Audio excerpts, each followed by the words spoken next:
Welcome to The Explainer. Have you ever looked at massive companies like Reliance, TCS, or the Tata Group and just wondered, how are everyday, ordinary people building extraordinary wealth simply by being a part of their growth? Well, I'll tell you right now, it is not magic, but it is absolutely powerful. Today, we're demystifying the Indian stock market. We're going to take you on a journey from being an absolute beginner to becoming an informed, confident investor. We are breaking the whole thing down, step by step. But hey, before we get completely lost in the weeds here, let's address the absolute biggest hesitation I hear from beginners. Can I really start investing with just 500 or 1,000 rupees? The answer is a massive, resounding yes. Seriously, I want to validate that curiosity right out of the gate. You do not need to be rich, and you definitely do not need lakhs of rupees to kick off your wealth creation journey. You really just need the right knowledge and, well, a little bit of discipline. Okay, let's dive into this. Here is our clear, systematic map for today. 1. The anatomy of the market. 2. The tools of the trade. 3. The playing field. 4. The guardrails. And finally, 5. Your investing roadmap. Section 1. The anatomy of the market. So why does this entire system even exist in the first place? Imagine a company wants to build, say, a huge new factory, or they want to launch this ambitious new product line. That takes capital, a lot of it. Instead of going to a bank and taking on some massive, heavy debt, they raise that money directly from the public. And that brings us to the core building block of the whole system, the share. A share is literally exactly what it sounds like. It's a tiny unit of ownership. When a company does an initial public offering, an IPO, they are metaphorically slicing their business up into millions of little pieces. Buy one of those pieces, and you literally become a part owner. How cool is that? Let's simplify the math of that ownership so you can really see it. If a company is divided into, let's say, 1 crore shares total, that's 10 million, and you somehow manage to buy 1 lakh of those shares, well, you now hold exactly a 1% ownership stake in that entire company. As the company succeeds and its profits grow, the value of your little slice can grow right along with it. In fact, you might even get a direct cut of those profits, which are called dividends. Right. So where do you actually go to buy these slices? In India, we have 2 major platforms where all these shares are exchanged. Over on the left, we've got the National Stock Exchange, or NSE. This is India's largest exchange by trading volume, and it's famously tracked by the Nifty 50 index. And then over on the right, you have the Bombay Stock Exchange, or BSE, which is tracked by the Sensex. Actually, fun little fact for you, the BSE is Asia's oldest stock exchange. It started way back in the 1850s with just a small group of brokers literally meeting under a banyan tree in Mumbai. Okay, but why do the prices of these shares jump around every single second of the day? Well, it all boils down to basic fundamental economic forces, namely demand versus supply. It's that simple. If more people want to buy a stock than sell it, the price is generally going to go up. If more people want to sell, it falls. So what actually drives that demand? Things like rising company profits and broad economic growth will create upward pressure.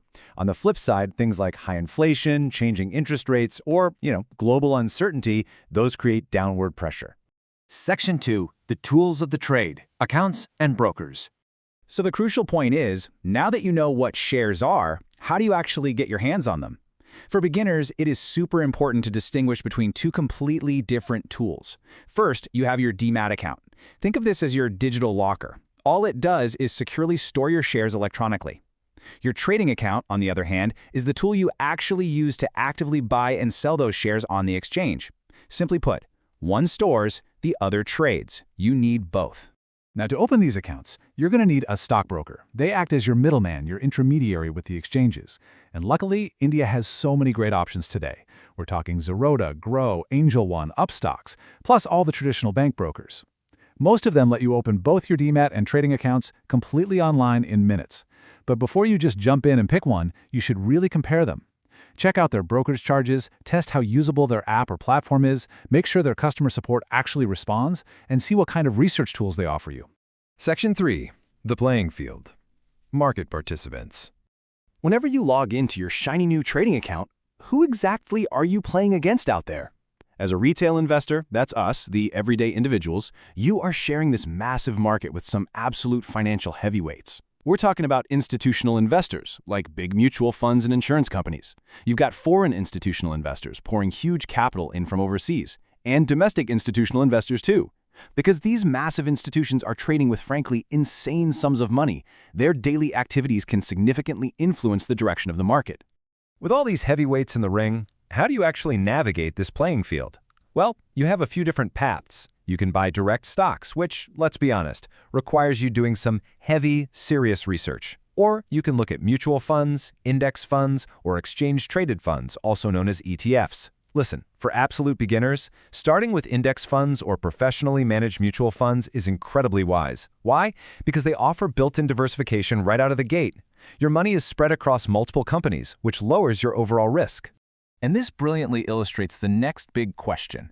How do you actually pick where to put your money? It basically comes down to two totally different philosophies. Fundamental analysis is all about looking under the hood. You study a company's revenue, its debt, its management, and its overall business model to find true long-term value. Technical analysis, on the other hand, is completely different. It looks purely at price charts and trading volume to spot short-term trends. Here's a tip. As a beginner trying to build real, long-term wealth, prioritize understanding a company's fundamentals way before you ever start staring at complex trading charts. Section 4. The guardrails, risks and mistakes. Okay, let's get real for a second. The stock market involves real, actual risks, so we need to firmly outline some guardrails, the early missteps that you absolutely must avoid. Number 1, never invest without doing your own research. And please, I'm begging you, stop blindly following random stock tips from your uncle's WhatsApp group or some guy on social media. Crucially, never ever borrow money to invest. And finally, never dump all your hard-earned savings into a single stock. The market is a place for logic and strategy, right? It is absolutely not a casino. Let's talk about a few more traps. One of the absolute biggest wealth destroyers out there is emotional investing. Panic selling the exact moment the market takes a dip? Bad idea. Conversely, chasing after a stock just because it recently skyrocketed? Also a bad idea. If you ignore diversifying your portfolio, or if you walk into the market expecting to magically double your money overnight, you are just setting yourself up for massive disappointment. Emotional decisions will literally ruin your long-term wealth creation. You've got to keep a level head. Section 5. Your Investing Roadmap, a step-by-step guide. All right, we've covered the what, the why, and the how. Now let's bring the whole shebang together. Think of this 6-step checklist as your personal setup guide to building a solid portfolio. Step 1. Learn the basic concepts. Honestly, you're already doing that right now. Step 2. Open your DMAT and trading accounts online and knock out your KYC. Step 3. Link your bank account safely. Step 4. For your very first investment, stick to picking index funds or high-quality large-cap companies. Step 5. Start investing small amounts regularly. Consistency is key here. And Step 6. Keep learning, keep reading, and avoid wild speculation. It really is a simple, powerful blueprint. Now, what's really interesting about this slide is that it highlights the ultimate golden rule of investing. Time in the market is generally more important than trying to perfectly time the market. Think about that. You don't need to be uniquely lucky, and you definitely do not need a crystal ball to predict the exact perfect Tuesday to buy a stock. Consistency and patience will absolutely always trump trying to perfectly time your entry point. So there you have it. We've covered the mechanics, the players, the risks, and the roadmap. The tools for long-term wealth creation are sitting right here in front of you. And like we said at the start, you don't need lakhs of rupees to begin. You just need the willingness to learn and the discipline to stay consistent. So I want to end this explainer by challenging you. Have you started investing in the stock market yet? And if you haven't, honestly, what's stopping you? Take that first step today, keep educating yourself, and let time do the heavy lifting for your wealth. Thank you so much for joining me, and I will catch you in the next one.